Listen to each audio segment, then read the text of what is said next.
Vamos a dar la más cordial bienvenida a nuestro primer invitado de carácter internacional, el doctor Íñigo Sanz, quien se conecta desde España y a quien agradecemos profundamente haber aceptado la invitación de este tribunal. El profesor Sanz es abogado de la Universidad de Valladolid, doctor en Derecho por la misma universidad, es profesor catedrático de Derecho Administrativo en la Facultad de Derecho de la Universidad de Valladolid, es codirector del Diplomado en Derecho Administrativo Sancionador impartido en esta misma universidad y también es docente en doctorado y maestrías de diversas universidades españolas y extranjeras. Es miembro del Comité Ejecutivo del Diario de Derecho Municipal de la editorial Lustel, del Consejo Científico Asesor de la revista Actualidad Jurídica Ambiental, de la revista Aranzadi de Derecho Ambiental, del Consejo de Redacción de la revista catalana de Dret Ambiental y del Observatorio Español de Políticas Ambientales. También es investigador principal en diversos proyectos de investigación durante los últimos años en materia de derecho público, financiado por el Ministerio de Educación Español y por la Junta de Castilla y León. Y por último, es autor de numerosos trabajos publicados en materia de derecho administrativo y de derecho ambiental, tanto artículos en revistas especializadas como colaboraciones en obras colectivas, y autor de numerosos informes sobre problemas jurídicos públicos a solicitud de administraciones estatales, autonómicas y locales, así como de empresas privadas. Bueno, como ya vimos, el profesor Sanz tiene un amplio currículum y vamos a dar paso ahora a su exposición. Bienvenido, profesor Sanz. Muchas gracias. La verdad es que es para mí un honor poder estar participando en este seminario con los miembros y los colaboradores del Tribunal Ambiental de Antofagasta. Tribunal Ambiental que realmente responde a un modelo que no es conocido y no es utilizado, al menos en España, y que creo que tiene bastante interés, ¿no? Precisamente porque tiene en cuenta no solo los aspectos jurídicos, sino también los técnicos. Me alegro que hayas mencionado antes, Sandra, esa especialización en derecho administrativo y hayas comparado la doctrina española con la francesa.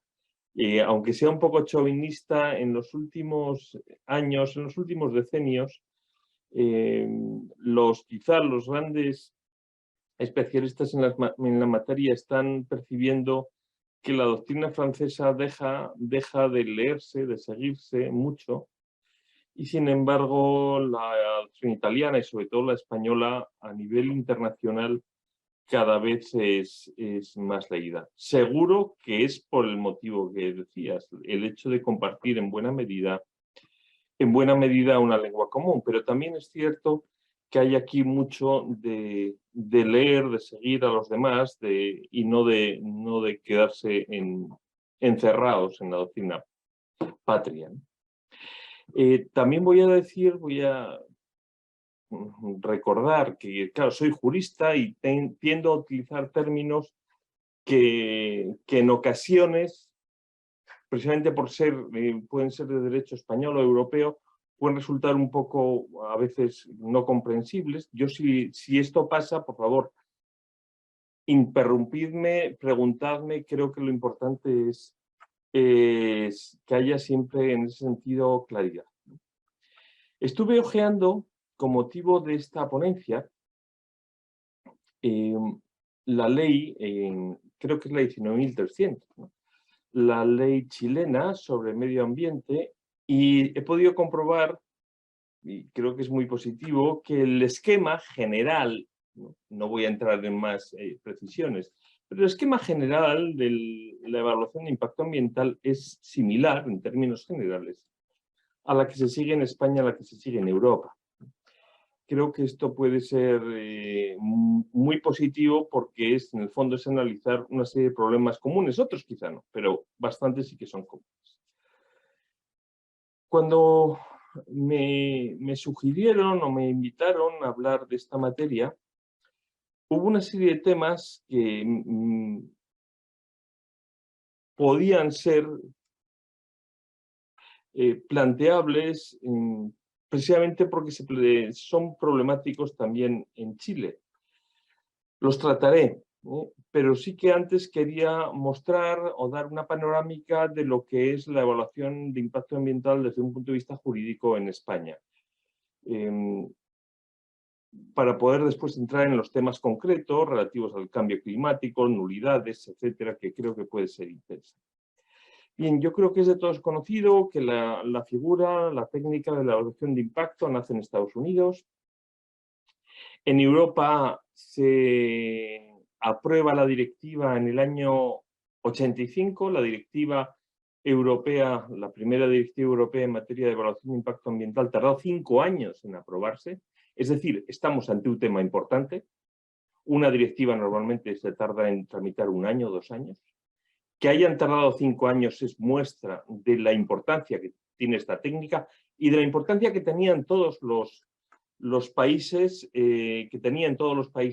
esta técnica. En España, por tanto, se empieza a aplicar a partir del año 86. Actualmente, sin duda alguna, es la técnica que más litigios genera en el Tribunal Europeo de Justicia, es decir, en el Tribunal de la Unión Europea, en el Tribunal de Luxemburgo, la técnica ambiental, con mucha diferencia con respecto a otras. Hay una utilización masiva de la evaluación de impacto. Y tiene una trascendencia económica extraordinaria. Yo simplemente quiero poner 2 ejemplos que muy próximos a mí, porque hacen alusión a la región en la que vivo y que son en definitiva consecuencia de esa trascendencia económica que puede tener la evaluación de impacto ambiental. Hace unos cuantos años, hace 20 y tantos años, se planteó en España pues, la generalización del tren de alta velocidad y, claro, el tren de alta velocidad hacia el noroeste desde Madrid tenía que pasar necesariamente por una zona que es la Sierra de Guadarrama, entre Segovia y Madrid, que es un espacio protegido, Y entonces se planteó la evaluación de impacto ambiental y de acuerdo con la evaluación de impacto ambiental, la solución más protectora ambientalmente era hacer un túnel para evitar precisamente que los trenes de alta velocidad pudiesen alterar y afectar a la fauna protegida, al ecosistema, al biodiverso de ese espacio. Ese túnel actualmente en funcionamiento tiene 30 y tantos kilómetros. Es decir, son miles de millones de euros los que se han invertido en la construcción de una obra pública como consecuencia de que la evaluación de impacto ambiental ha sugerido o ha propuesto que pase por ahí el tren. Cualquiera de las otras 2 soluciones, se barajaron 3, era muchísimo más barata, pero la evaluación de impacto ambiental es eso. Otro ejemplo, negativo. Hace más de 25 años, unos 25 años, se empezó a tramitar la aprobación de una autopista, una autovía, entre Valladolid y Zaragoza, que actualmente está ocupada por una carretera con muchísimo tráfico, muy densa, muy lenta, en fin. A día de hoy, 25 años después, no se ha construido esa autopista. Y en bastante medida la culpa la tiene la evaluación de impacto ambiental. Porque se aprobó una evaluación de impacto ambiental, se impugnó, se cambió, se volvió a hacer, en fin, una serie de cuestiones que quizá no son del caso ahora porque responden a problemas técnicos, jurídicos, además de derecho comunitario en bastante medida, pero muestra también cómo ha llegado a ocupar un espacio tan importante, es tan imprescindible esta técnica, que puede llegar a retardar la construcción de obras de primerísimo interés. Es la excepción, ¿eh? Normalmente no afecta de una manera ostensible en la duración de la construcción de las infraestructuras. Bien, voy a ejercer un poquito de profesor para ir tocando las normas, las características principales de esta figura. En primer lugar, creo que no se debe olvidar, no se debe dejar de lado que la evaluación de impacto ambiental es un procedimiento. No estamos ante una autorización. Aunque pueda tener efectos autorizatorios o cuasi autorizatorios, no es una autorización, es un auténtico procedimiento. Es más, es un procedimiento dentro de otro procedimiento. Es un procedimiento, un conjunto de trámites más o menos complejos que determina la aprobación o que incide en la aprobación, en otro procedimiento principal, de una obra, de un proyecto, etc.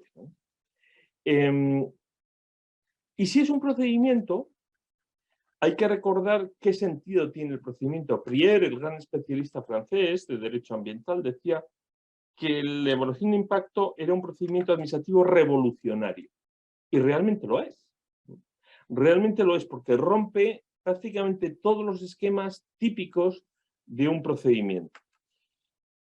El primero, y lo destacaban algunos autores, es que en la evaluación de impacto ambiental es casi más importante la tramitación que la aprobación o que la resolución definitiva.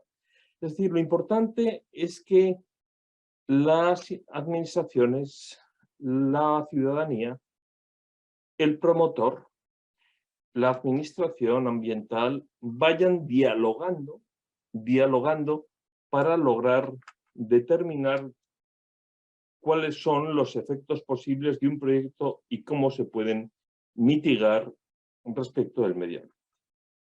Pero no olvidemos, los procedimientos tienen una finalidad de asegurar la legalidad, de asegurar la oportunidad y de asegurar la participación de los administrados.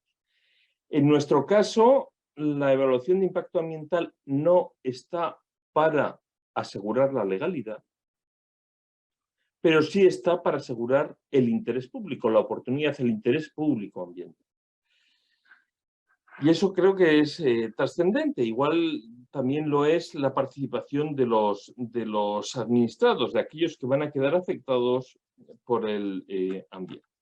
En definitiva, por lo tanto, aunque parezca un poco sorprendente, la legalidad en la evaluación de impacto ambiental queda en un segundo lugar, queda por detrás. Para la legalidad están otras figuras, las licencias ambientales, las autorizaciones ambientales, etc. Para la oportunidad, para el interés público ambiental, es para lo que está la evaluación. Finalidad de la evaluación de impacto: compatibilizar desarrollo económico y protección del ambiente. Los dos elementos son importantes. Y precisamente por eso la evaluación es un trámite, tiene una tramitación compleja porque se trata de salvar ambos intereses públicos, tanto los intereses económicos como los intereses ambientales. ¿Cuáles son los trámites que sigue la evaluación de impacto en España y en Europa? Porque al ser una regulación plasmada en una directiva europea, actualizada, por supuesto, lógicamente todas las legislaciones europeas, la española incluida, tienen una serie de elementos comunes. Bien, insisto, los elementos comunes y en concreto el procedimiento que sigue la evaluación de impacto es muy parecido a la que se sigue, con otros términos, a la que se sigue en Chile. En primer lugar, hay una elaboración de lo que se llama en España el estudio ambiental, que es un poco distinto de lo que es allá, pero que en definitiva es por parte del promotor del proyecto o de la actividad que se tiene que someter a evaluación de impacto ambiental, se hacen los estudios ambientales, los inventarios ambientales, se analizan, se pronostica cuáles pueden ser los efectos de este proyecto sobre el medio ambiente, se proponen medidas de matización, de moderación sobre esos efectos y ya está. Es algo que elabora el proponente, el promotor. Y esto es muy importante porque si el promotor es público, se tratará sencillamente de un estudio público como cualquier otro de cualquier otra infraestructura, ¿no? En ese sentido no hay nada.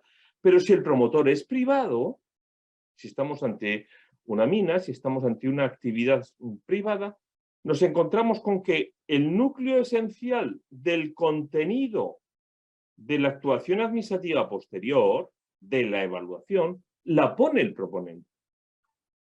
Creo que esto es muy importante porque después veremos cómo se asegura la imparcialidad de la administración si resulta que el contenido lo ha puesto todo el proponente. ¿Cómo se asegura que haya objetividad cuando no se está planteando que se acomode o no a la legalidad, sino lo que se está haciendo es un estudio lógicamente hecho pro domo sua? Es decir, el promotor estudiará las cosas siempre beneficiándole. Eso es evidente, cualquiera, se sabe.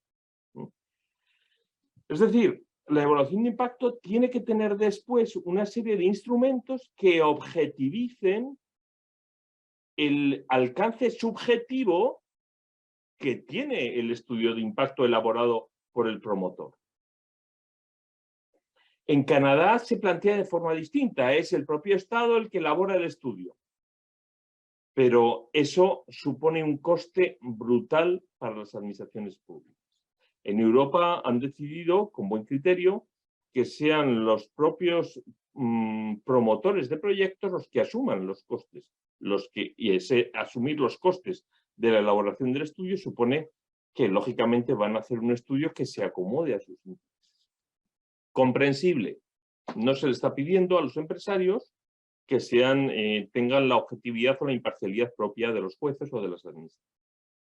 Bien, este estudio, por tanto, es una instrucción, una instrucción del procedimiento anticipada, porque es el núcleo que va a incidir en todo lo demás. Este estudio se somete a información pública, se somete a dictámenes o informes de las administraciones competentes, y todo ello junto, el estudio, los informes, las alegaciones realizadas en la información pública, se pasa a la administración para que haga, se llama igual en Chile, el análisis técnico.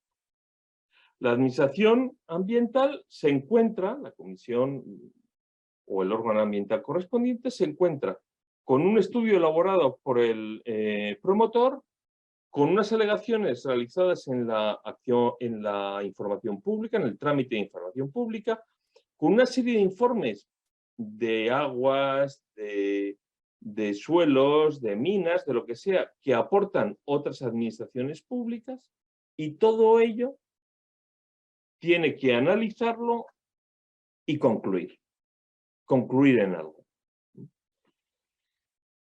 Esa conclusión en España se llama declaración de impacto ambiental, pero se confunde con la declaración, no tiene nada que ver con la declaración de impacto ambiental chilena. Son cuestiones distintas. Es el acto administrativo que es resultado de toda la evaluación.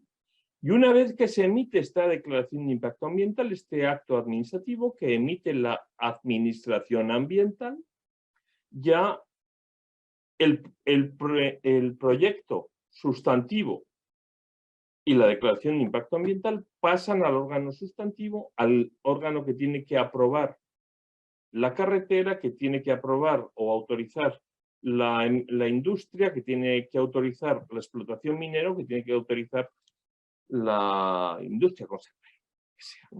Bien, como se ve, es bastante similar. Al final, por tanto, se integra la evaluación de impacto en el acto sustantivo de autorización, de aprobación del proyecto de que se trata.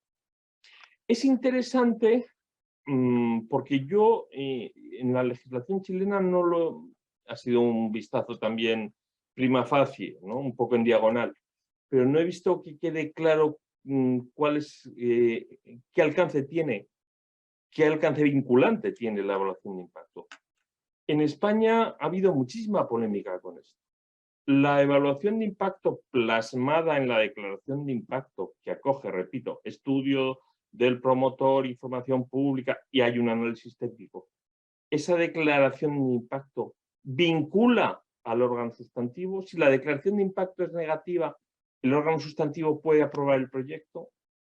Si la declaración de impacto es positiva, el órgano sustantivo tiene que hacer el proyecto tal cual, seguir ad pedem litera, al pie de la letra, las indicaciones de la declaración de impacto.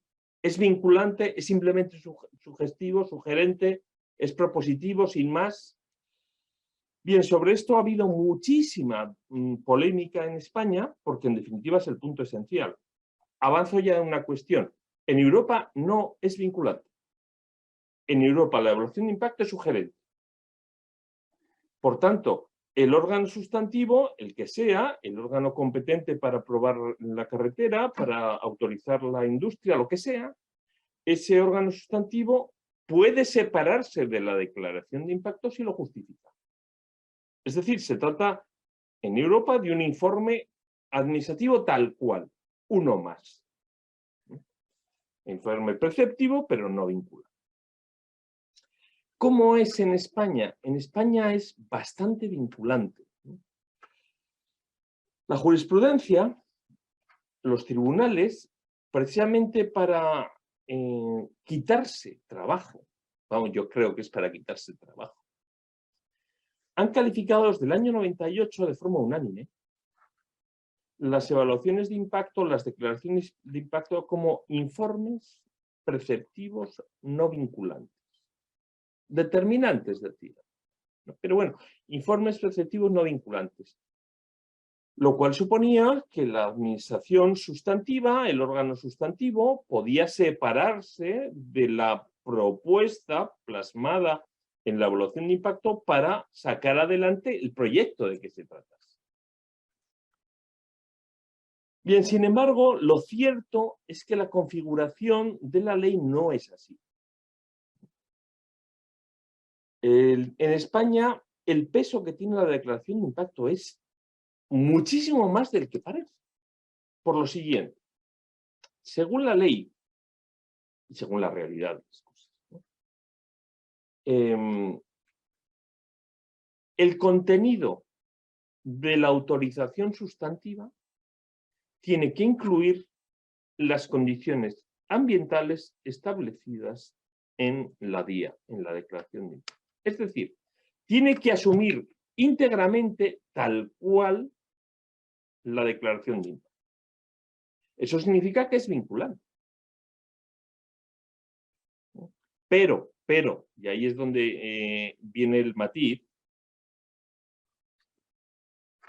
puede ocurrir, y así lo prevé la ley, que el órgano sustantivo no admita, no esté dispuesto a admitir esa evaluación de impacto.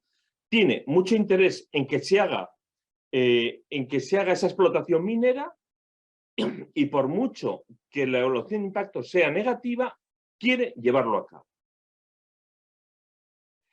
Entonces, en esos casos, si se niega a aceptar la evaluación de impacto, pierde su competencia y va a ser el superior jerárquico, el gobierno en definitiva, el gobierno, el que decida lo ambiental y lo económico. Todo. Es decir, pierde la competencia para decidir el órgano sustantivo, también se pierde la competencia por parte del órgano ambiental, que no va a poder determinar nada, y va a ser el órgano jerárquico común a los dos, el gobierno en cuestión, el que determine. En definitiva, no es vinculante, pero casi. Y lo que está claro es que es vinculante para el órgano sustantivo, porque si se niega a aceptarlo, pierde su competencia. Es un matiz importante. En la práctica, el 90 y mucho % de las evaluaciones de impacto son asumidas tal cual por los órganos sustantivos. Asumidas tal cual, sin duda alguna y sin matiz ninguno. Es decir, los conflictos que tiene que resolver los gobiernos correspondientes son muy pocos. Bien, por tanto, es algo más que un informe. La doctrina lo ha calificado como un informe cuasi vinculante, en la medida que vincula al órgano, pero no a toda la administración. Bueno, está bien visto, posiblemente se pueda calificar. Bien, esto en cuanto a las líneas generales del procedimiento. En cuanto a los proyectos sometidos a evaluación de impacto, en Europa se sigue el sistema de doble lista, un poco parecido al que sigue la ley 19.300.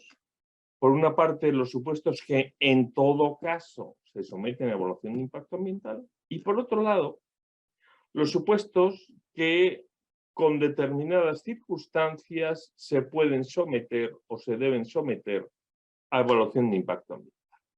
Pero estos supuestos requieren un estudio caso por caso. Caso por caso. Por lo tanto, hay una serie, los grandes proyectos, las grandes infraestructuras, las grandes actividades más nocivas se someten en todo caso a evaluación de impacto ambiental, y hay otra serie de supuestos que en función de determinados parámetros establecidos por la ley se deben analizar para ver si se integran o no, si se someten o no a la evaluación de impacto. Pero ya el propio análisis ese ya es una evaluación de impacto resumida, sencilla, ¿no? Es decir, no hay ninguno de estos supuestos que se escape a la evaluación, o bien la simplificada o bien la ordinaria. En España, como cuestión peculiar, tenemos los tres sujetos, intervienen los promotores de los proyectos, intervienen los órganos con competencia ambiental e intervienen los órganos con competencia sustantiva para aprobar los proyectos. Yo creo que en este sentido es parecido.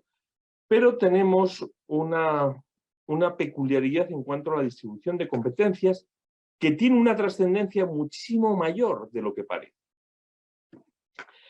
Y lo explico. Hago un paréntesis. Cuando se tradujo la evaluación de impacto en España tenemos una peculiaridad, y es que el Estado elabora las leyes ambientales y las comunidades autónomas las ejecutan. Y entonces se plantea la evaluación de impacto y, claro, el mecanismo, el esquema era el mismo, teóricamente. El Estado elabora la ley de evaluación de impacto ambiental en transposición de la normativa comunitaria, y las comunidades autónomas son las que tienen que hacer las evaluaciones de impacto, ejecutarlo. Sin embargo, esto tiene un problema, y es que las comunidades autónomas, por motivos, por ejemplo, políticos, podrían impedir la ejecución de grandes proyectos estatales. Por ejemplo, el AVE, el tren de alta velocidad. Si el tren de alta velocidad tiene que atravesar 3 comunidades autónomas y una de ellas se opone por entender que está afectando al medio ambiente a través de la evaluación de impacto ambiental, podría impedir su ejecución. Por tanto, los que elaboraron la ley pensaron qué solución podían darle a esto. Una solución que no eliminase el carácter cuasi vinculante de la evaluación de impacto, pero que no impidiese al Estado llevar a cabo sus grandes infraestructuras. ¿Qué solución encontraron? La solución de que la administración competente para aprobar el proyecto va a ser la administración competente también para evaluar lo ambiental. Es interesante. Es decir, que si el Estado tiene que aprobar el proyecto de alta velocidad, va a ser el Estado, el Ministerio del Ambiente, el que haga la evaluación de impacto ambiental. Si la comunidad autónoma tiene que aprobar el proyecto, por ejemplo, la autovía Valladolid-Segovia, será la comunidad autónoma, la Consejería de Medio Ambiente, la que lleve a cabo la evaluación de impacto ambiental. Es decir, es siempre la misma administración, pero sus órganos ambientales o sus órganos sustantivos. ¿Por qué es importante esta distinción? Porque pone de manifiesto la naturaleza jurídica o un aspecto importante de la naturaleza jurídica de la evaluación de impacto, y es el principio de integración. La evaluación de impacto es la manifestación más clara del principio europeo de integración. El principio europeo de integración ambiental viene a decir que las políticas ambientales tienen que impregnar todo el resto de políticas, porque si no, no sirven para nada. Si la política ambiental es contradictoria con la política de transportes, no estamos haciendo nada. Entonces, el principio de integración viene a decir que las políticas ambientales tienen que plasmarse en la política de transportes, en la política de infraestructuras, en la política agrícola, en la política pesquera, en la política minera. Y esta técnica de la evaluación de impacto es una manifestación fantástica de este principio de integración. Es la integración del medio ambiente, de la valoración ambiental, en la aprobación de infraestructuras, en la aprobación de proyectos. Es un trámite que se introduce en la tramitación administrativa de los proyectos que corresponden. Bien. Por tanto, este principio de integración propiamente europeo, realmente europeo, y actualmente muy de moda, especialmente ahora con el cambio climático, por cierto, es una explicación clara de las competencias en materia ambiental, en materia de evaluación de impacto.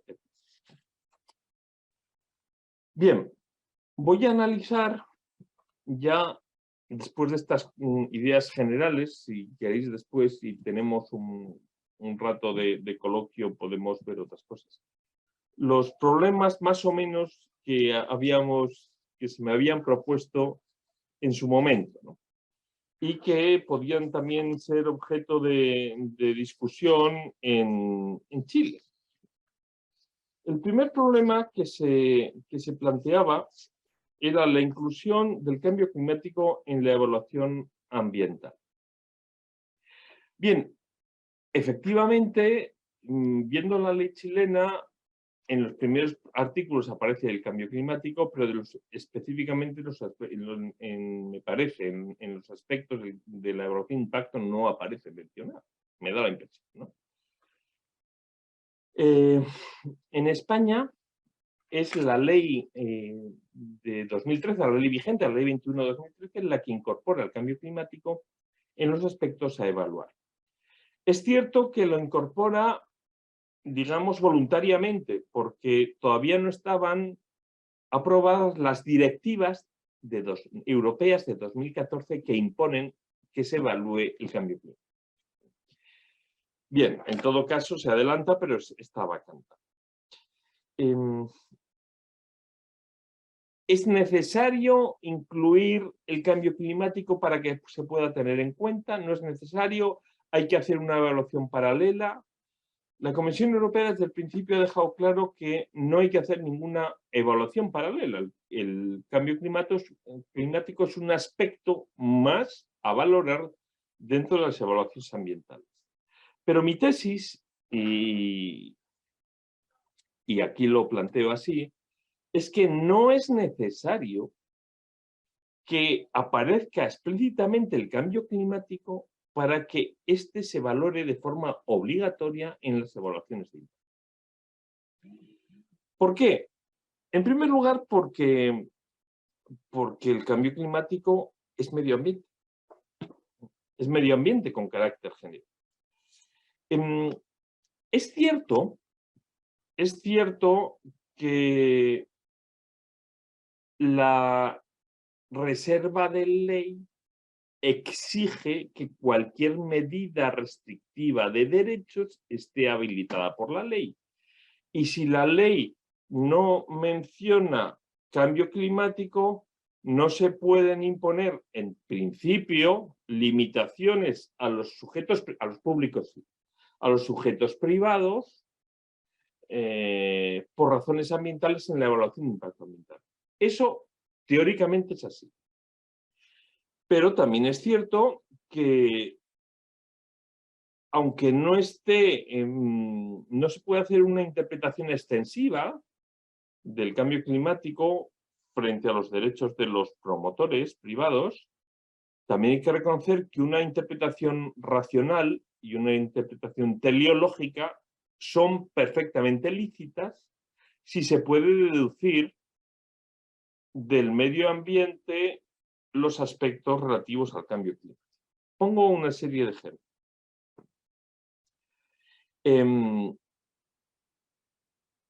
Todo lo que se refiere a la adaptación al cambio climático, claramente es medio ambiente. Adaptación a mayores sequías, adaptación a catástrofes meteorológicas, a catástrofes físicas, a inundaciones, a fenómenos atmosféricos cada vez más frecuentes. Eso es evaluación de impacto. Adaptación de las distintas obras, actividades, servicios a la biodiversidad. Igualmente. La necesidad de reducir emisiones. Hago un paréntesis. Es cierto que las emisiones del CO2, que es el principal gas generador de cambio climático, aunque no el único y por supuesto el menos potente, no son tóxicas, cierto. Pero también es cierto que la acumulación de gases de efecto invernadero afectan al medio ambiente porque alteran los ecosistemas, el equilibrio ecosistémico. Creo que esto técnicos hay aquí delante y lo pueden... ¿no? Entonces, no es un requisito conditio sine qua non formalmente que tenga que aparecer explícitamente el cambio climático para que las evaluaciones de impacto recojan aspectos que necesariamente están vinculados con el mayor calor en general, con la mayor variabilidad climática, con el mayor o menor consumo de fuentes de energía, de recursos naturales. Eso es evaluación de impacto ambiental.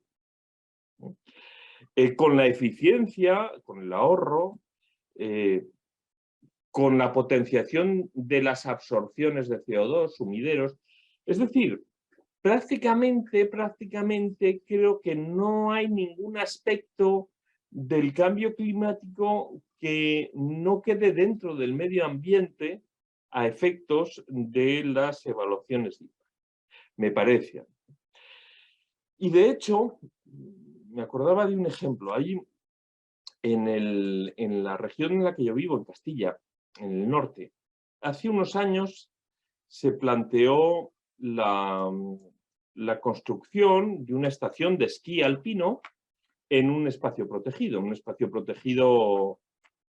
conocido además por la población osera de osos cantábricos que tiene. Bien, hubo sus más y sus menos. Por un lado estaban los promotores de la inversión, por otro lado estaba la administración que quería sacarlo adelante, por otro lado estaban los jueces que definitivamente lo impidieron. Y lo impidieron los jueces sin que el cambio climático apareciese por ningún lado en la normativa española.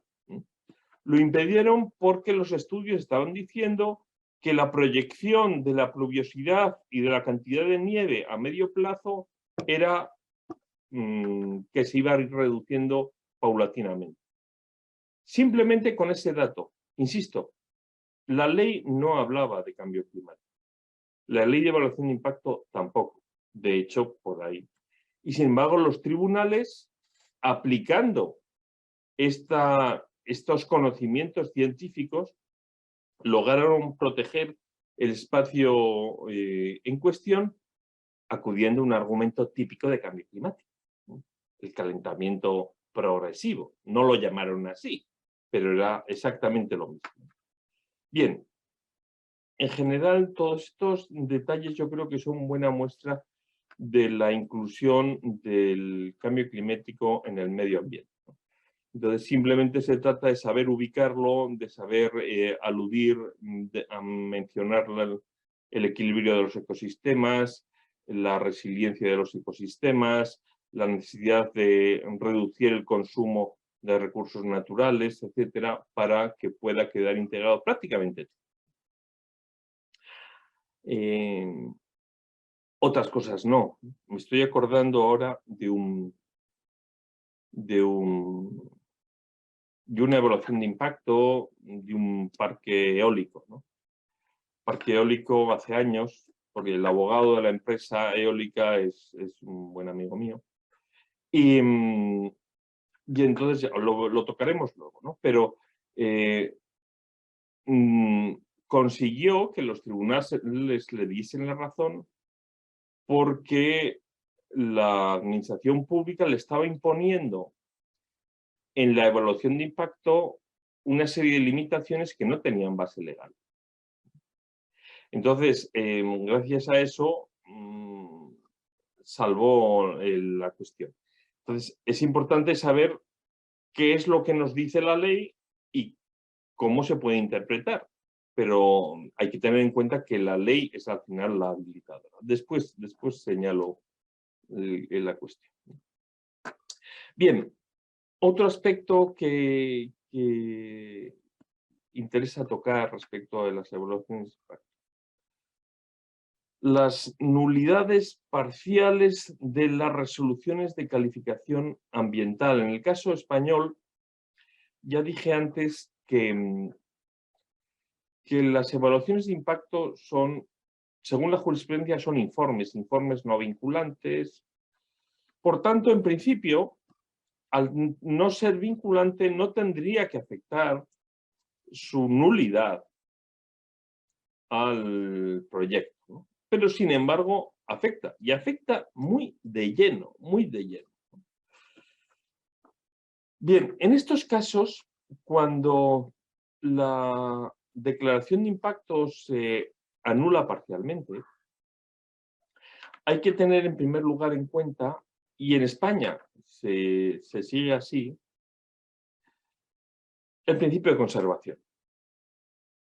Lo que se conoce como principio de conservación en el procedimiento administrativo, que supone el no contagio entre lo anulado y lo no anulado, entre lo ilegal y lo legal. Es decir, que si una evaluación de impacto, una declaración de impacto, un estudio, lo que sea, tiene elementos que son ilegales, que son inválidos, habrá que arreglarlos. Pero eso no significa que toda la evaluación sea inservible, que toda la evaluación sea inútil, etc. Hay que analizar siempre, caso por caso, y hay que conservar todo lo posible. Hago otro paréntesis, perdonadme, sobre este principio de conservación, que yo creo que es muy gráfico. Hay un viejo profesor español, viejo porque lo es, porque sigue viviendo y tiene más de 90 años, y acaba de sacar al mercado unas memorias de un nonagenario, así se sitúan, se califican, que se llama Alejandro, es conocido, un gran administrativista, ¿no? Entonces, este hombre explica, para explicar el principio de conservación, que yo creo que es interesante, dice que el ejército de los actos administrativos, ¿no? El gran ejército de los actos administrativos es un ejército de tullidos. Es un ejército de tullidos, es decir, los actos administrativos posiblemente en su inmensa mayoría son ilegales. Tienen pequeñas ilegalidades, algunos mayores, otras menores, pero muchos son pequeñas ilegalidades formales, pequeñas ilegalidades de plazo, pequeñas ilegalidades. Dice, de este ejército de tullidos, algunos hay que mandarlos al hospital y algunos hay que enterrarlos, ¿no? Los actos inválidos, totalmente inválidos, los actos anulables que se convalidan en el hospital, pero el resto, el 98%, 99% de los actos son unos soldados tullidos que cumplen su función. Bien, este principio de conservación, que está, insisto, muy bien expresado, ocurre aquí lo mismo. Hay que salvar lo que se pueda salvar, ¿no? El hecho de que haya indicios o que haya partes que puedan ser parcialmente ilegales no supone que no se pueda utilizar, en la medida en que sea posible, la evaluación de impacto. Bien, en España, esto sí que no lo sé cómo es en el derecho chileno, pero en España se siguen, al menos teóricamente, respecto de los actos administrativos, las dos tradicionales técnicas civiles, la nulidad de pleno derecho o la anulabilidad. Los actos nulos de pleno derecho son unos pocos, específicamente determinados en un listado, pues delictivos, que carecen de procedimiento, que carecen de competencia, en fin, muy graves. Estos son actos nulos de pleno derecho. Teóricamente la invalidez tiene efectos ex tunc desde que se crearon. Teóricamente el acto no existe. Y tienen efectos erga omnes su invalidez, cara a todos, ¿no? Frente a todos. La anulabilidad, sin embargo, no tiene esos efectos, tiene efectos solo desde que se declara la anulabilidad y solo efectos interpartes. Bien, son dos grandes categorías tradicionales que teóricamente se siguen manteniendo, ¿no? Bien, ¿qué dice la jurisprudencia? La jurisprudencia dice que la ausencia total de evaluación de impacto ambiental provoca la invalidez radical absoluta del proyecto de que se trate. Si es preciso, si la ley exige que ese proyecto se haga previa evaluación de impacto ambiental y falta la evaluación de impacto ambiental, el proyecto es inválido, el proyecto es nulo. Y no tiene vuelta de ello. Y una nulidad radical. O sea que en principio, en este caso, tiene que haber una retroacción y habría que volver a incoar todo el procedimiento de evaluación de impacto para lograr después aprobar el proyecto, porque no lo ha habido. Ese proyecto es radicalmente, repito, radicalmente inválido. Ahora bien,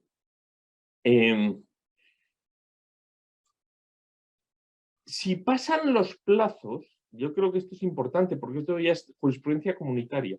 Si un proyecto se elabora sin evaluación de impacto, se pone a funcionar, se acaban los plazos para los recursos y está ahí funcionando, no significa que se haya convalidado por el transcurso del tiempo. Ese proyecto, esa actividad, sigue siendo inválida. Es decir, aunque no quepan los recursos tradicionales, pero esa actividad sigue siendo inválida porque se está llevando a cabo sin el requisito esencial del procedimiento, que es la evaluación de impacto ambiental. Y esto, repito, ya no es teoría de derecho administrativo español, sino europea. Hay sentencias del 16, del 18, del 19, que dejan muy claro eso, del Tribunal de Luxemburgo, que deja muy claro eso, que si ha habido una cierta tolerancia respecto a alguna actividad que necesitaba evaluación de impacto y no se lleva a cabo esa evaluación de impacto, no significa que sea lícita o que el transcurso del tiempo la vuelva lícita o legal. Se podrá seguir tolerando en su caso, pero lo que está claro es que esa actividad es inválida. Bien, en todo caso, este género de ausencia de evaluación de impacto no es habitual. Lo normal es que los proyectos, las actividades tengan sus evaluaciones de impacto y algunas pueden ser, les pueden faltar requisitos, pueden ser ilegales, etc. Bien, ¿qué pasa cuando a una evaluación de impacto le falta alguno de los requisitos? Pues en principio, esa evaluación de impacto es anulable. Es decir, se podrá convalidar desde ese momento, etc., ¿no? Es inválida, pero meramente anulable. Ahora bien, hay dos elementos, dos circunstancias en las que los tribunales han sido muy restrictivos. ¿Cuáles son las dos circunstancias? Uno, la ausencia de efectos sinérgicos. Es decir, lo que aquí se traduce por la no fragmentación de los proyectos. Si una evaluación de impacto se hace sobre un proyecto ya previamente fragmentado o sobre un proyecto y no se tienen en cuenta la existencia de proyectos similares, cercanos o próximos, más o menos próximos, esa evaluación de impacto es inválida. El motivo es claro, es que se está falseando, ¿no?, la evaluación de impacto. Esto no lo exige la ley, lo dice la jurisprudencia. No lo exige la ley. Lo dice la jurisprudencia y es jurisprudencia muy asentada, especialmente, sobre todo, con motivo de parques eólicos. Pero, en general, hay que entender que un proyecto de parque eólico donde no se han tenido en cuenta los efectos sinérgicos es inválido. ¿Qué se puede hacer en esos casos? Parar el parque, analizar los efectos sinérgicos y modificar si hay que modificar algo. No hay otra, ¿no? Otro de los elementos importantes que la jurisprudencia y la ley, pero sobre todo la jurisprudencia, entiende que son causantes de invalideces en las evaluaciones de impacto es la ausencia de justificación de las alternativas. En España se exige que el estudio hecho por el promotor analice alternativas y elija una. Y la declaración de impacto hecha por la administración después del análisis técnico tiene que dar el visto bueno a la alternativa elegida, pero tiene que justificar también la administración por qué esa es la mejor alternativa. Y si no justifica por qué es esa la mejor alternativa, ese parque eólico es inválido. Basta con que la administración lo justifique y seguirá funcionando sin ningún problema. Pero es cierto que esa falta de justificación genera la invalidez. Bien, otra de las cuestiones que suele generar invalideces parciales, también como estas anteriores, en los parques eólicos, perdón, en las evaluaciones de impacto, es la ausencia de consideración de algún recurso natural. Y eso es muy habitual, esto es muy habitual, porque se trata de estudios incompletos o estudios que pasan por encima precisamente de puntillas sin tratar los aspectos polémicos. Pongo un par de ejemplos de casos también como estos anteriores reales, ¿no? Me acuerdo de la primera anulación en vía administrativa, muy raro, de una evaluación de impacto, en este caso también de un parque eólico, que suele ser lo habitual, porque no había tenido en consideración la existencia de un urogallo en la zona. El urogallo es una especie protegida en España, ¿no? Había un urogallo en la zona, había constancia de ese urogallo y la tenían las asociaciones ambientales y la evaluación de impacto no la tocó. No la tocó, lógicamente, porque si la toca no se pueden construir todos los aerogeneradores que se querían construir en la zona, pero no la tocó. Lo cual obligó a invalidar, en fase administrativa, y a invalidar la autoridad. Otra distinta es la anulación realizada por el Tribunal de Justicia Europeo de una, yo creo que era una instalación energética en Irlanda. que no tuvo en cuenta o no analizó en el estudio previo la configuración del suelo sobre el que se iba a llevar a cabo ese proyecto. No lo dice la ley, no lo dice la ley. Pero entiende el Tribunal de Justicia que, habida cuenta del tipo de proyecto que había que evaluar, era técnicamente necesario analizar el suelo. Y la evaluación no lo incluye. Por tanto, hay algunos elementos, de estos casi todos son elementos que no aparecen en la legislación de evaluación de impacto, pero que es la jurisprudencia, de acuerdo con criterios estrictamente técnicos, la que va determinando la necesidad de tener en cuenta este tipo de elementos. Bien, en todo caso, repito, para cerrar lo relativo a la invalidez, principio de conservación, se conserva lo que haya que conservar, se rehace lo que haya que rehacer de una forma clara. Después, de todas maneras, volveré para aludir a una cuestión sobre estas que creo que es importante. En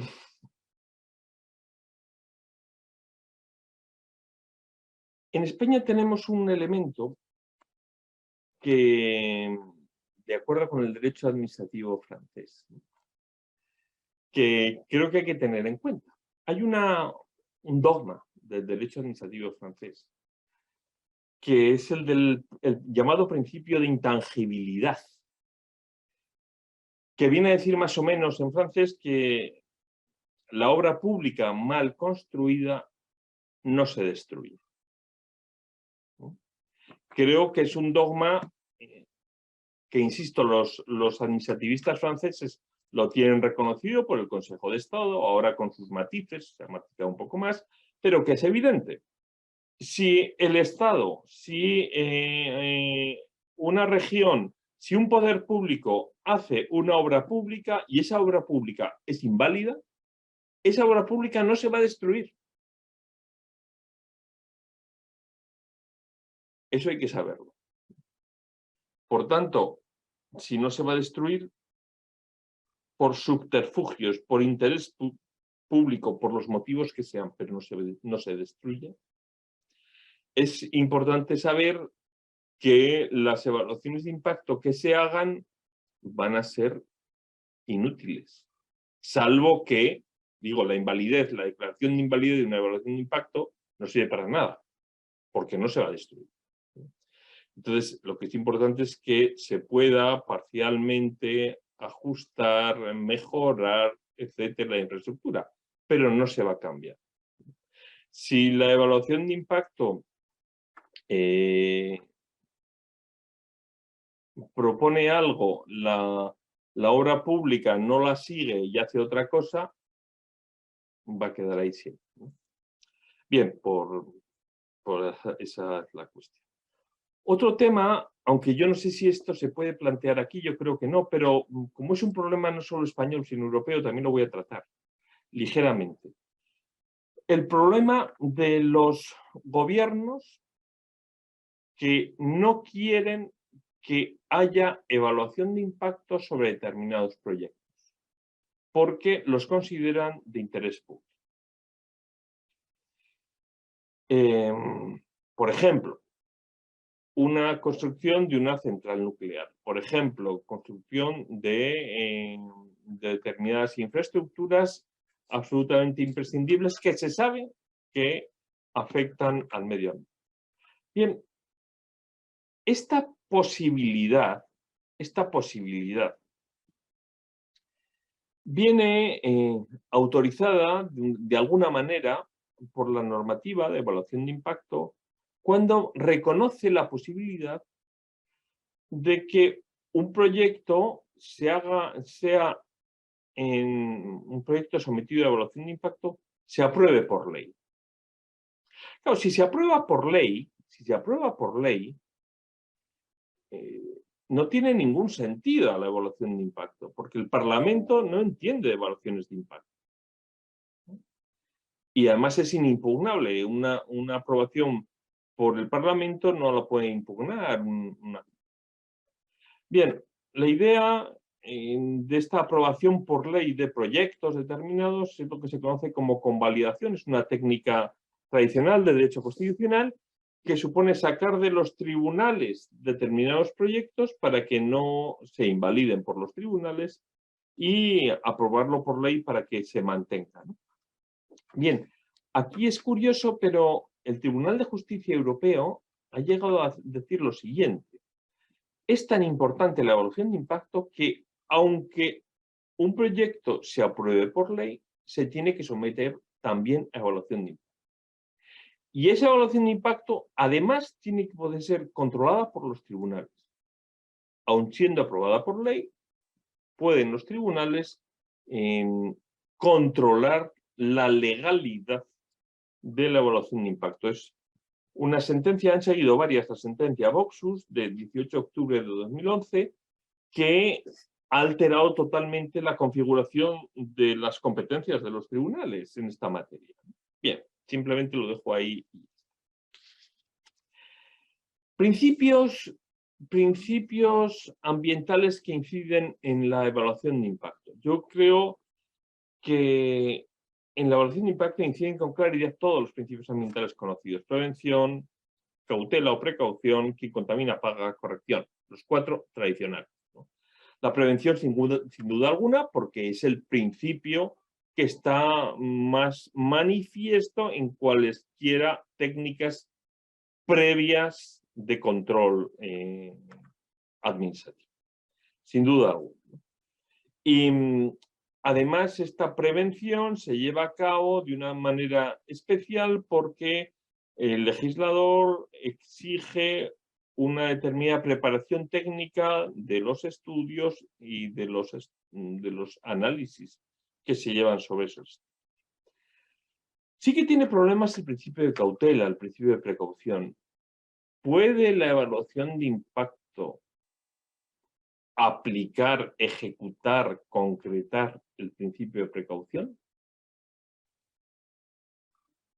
Yo creo que aquí hay que andar con pies de plomo. Desde luego la doctrina tradicional no lo admitía, por razones de seguridad jurídica. No puede una evaluación de impacto ir más allá de los riesgos razonables cuando hay que cargarlos a un sujeto privado. Pongo otro ejemplo también de parques eólicos, que me lo contó este abogado.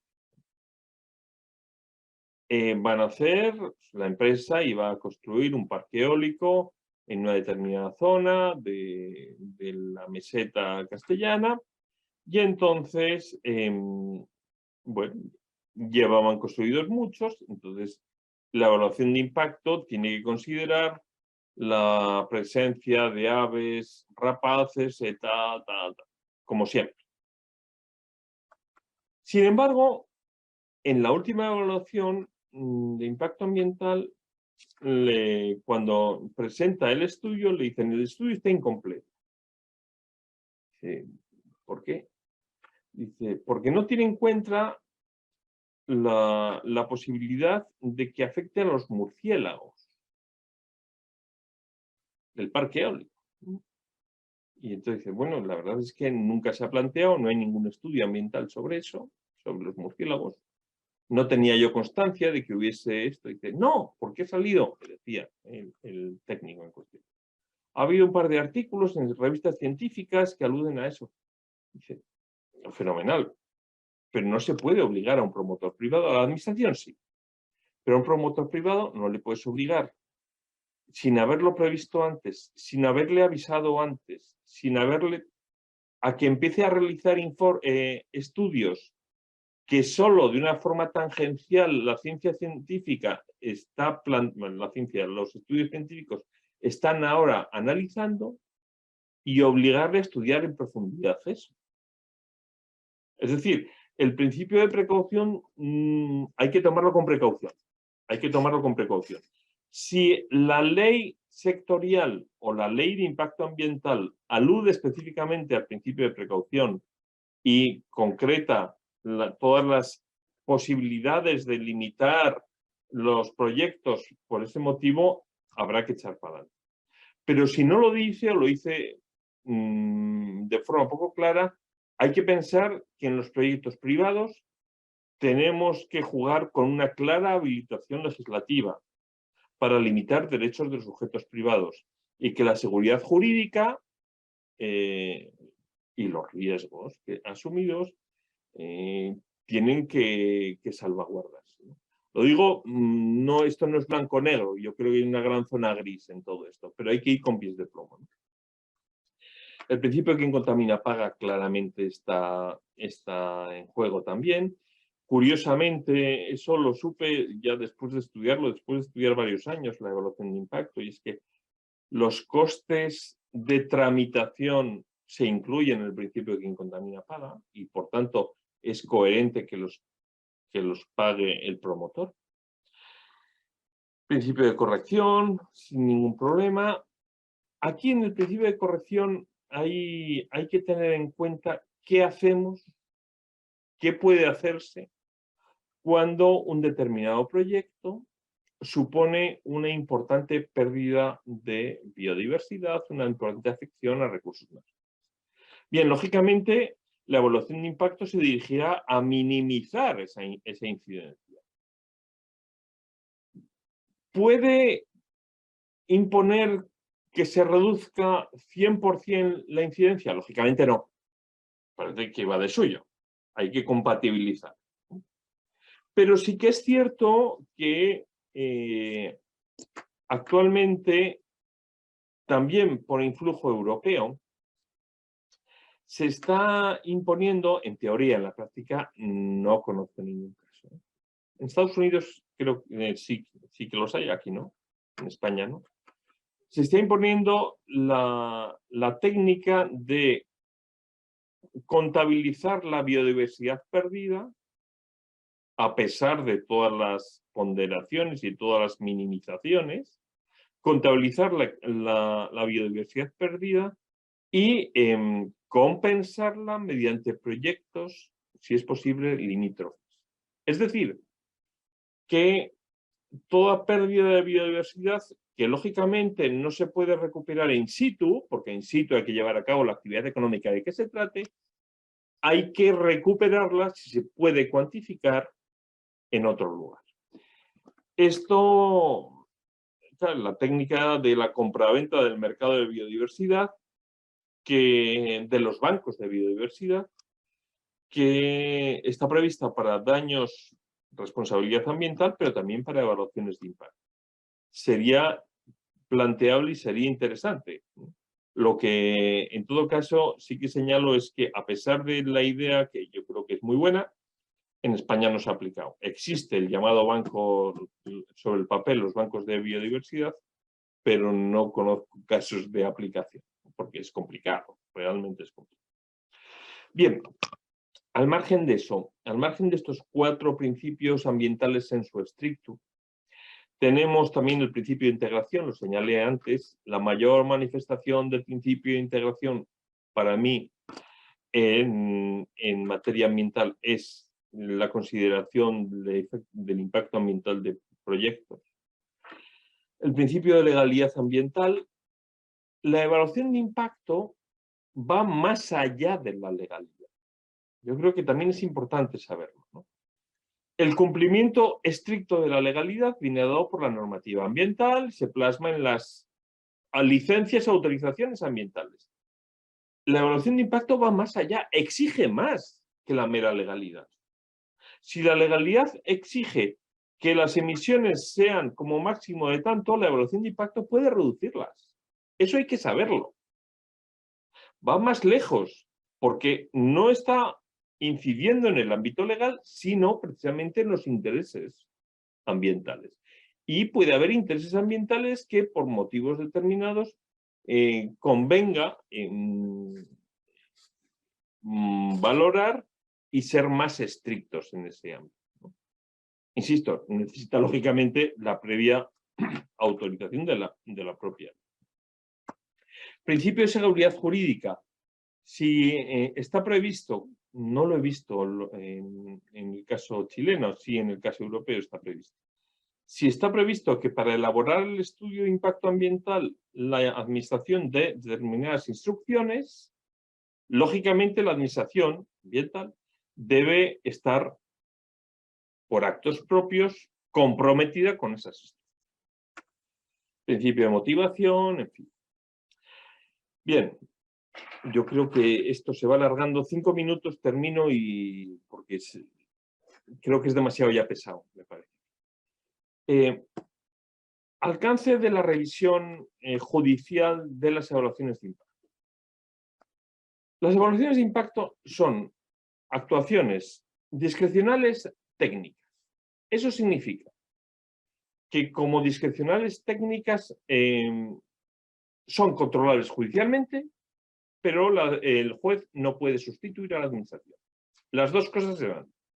Son judicialmente controlables, pero no sustituibles. El juez no puede decir dónde tiene que ubicarse determinado proyecto y cuántos tienen que ser los, no sé, ¿no?, los pasos para fauna que tiene que disponer tal autopista. Ese es el criterio general. Si un juez anula un proyecto porque le falta la evaluación de impacto, el derecho comunitario ha previsto como excepción, por razones de interés público, que se pueda convalidar, a pesar de todo, ese proyecto siempre que se lleve a cabo, se paralice y se lleve a cabo la evaluación de impacto de lo pasado y de lo futuro, y se modifique lo que sea necesario. Hay jurisprudencia. Y finalmente, bien, yo creo que con esto las cuestiones van terminando. En España, las evaluaciones de impacto son permanentes, no están sometidas a plazo de caducidad una vez realizadas, una vez ejecutadas, y sin embargo la administración sí que puede en todo caso modificarlas de oficio, en instancia y aparte, cuando cambien las circunstancias. Simplemente eso. Perdonad, yo no sé si ha sido demasiado pesado, oneroso y un poco separado de la review, pero bueno, muchas gracias. Muchas gracias, doctor Sanz, por ilustrarnos sobre la evaluación ambiental en España, y sin duda tenemos algunos puntos similares y algunas diferencias. Importante actividad. Vamos a dar la palabra a la ministra presidenta, Sandra Álvarez, para que pueda dar el cierre. Ministra, por favor. Yo, profesor Sanz, yo de mi parte voy a ser poco objetiva probablemente en el cierre, porque como yo mi área, ¿no es cierto?, de especialidad es el derecho administrativo, yo podría haber estado en esta charla fácil 2-3 horas más, haber ido a tomarme un té y volver de nuevo. Entonces, soy poco objetiva, porque cada una de las cosas, digamos, que dice son de clara identificación, a lo menos para mí, todas son de interés. Así que yo, en lo personal, infinitamente agradecida también por tener la oportunidad de tener una actividad académica que es deseable, pero que los tiempos muchas veces no se dan. Entonces, este espacio en general en el tribunal se guarda para los días viernes, para que, ¿no es cierto?, los abogados y los científicos puedan estar presentes. Así que por mi parte, infinitas gracias. Para mí ha sido realmente un agrado. Muchísimas gracias. La verdad es que después de esto ya merece la pena el tiempo. Yo de verdad que lo agradezco, que haber podido estar. Espero haber sido de una mínima utilidad para vosotros. Si algo sirve, pues fantástico, ¿no? Y espero que nos podamos ver ya, pero visualmente, realmente, presencialmente, de verdad, ¿no? Porque estas cosas tienen sus limitaciones, ¿no? Todo lo online. Pues muchísimas gracias. Reiteramos los agradecimientos al doctor Íñigo Sanz, y bueno, esperamos poder tenerlo en Antofagasta en algún en algún momento y damos por finalizada esta charla y le agradecemos a todos su presencia. Buenas tardes. Buenas tardes. Buenas tardes, profesor. Adiós. Gracias. Adiós. Adiós, profesor.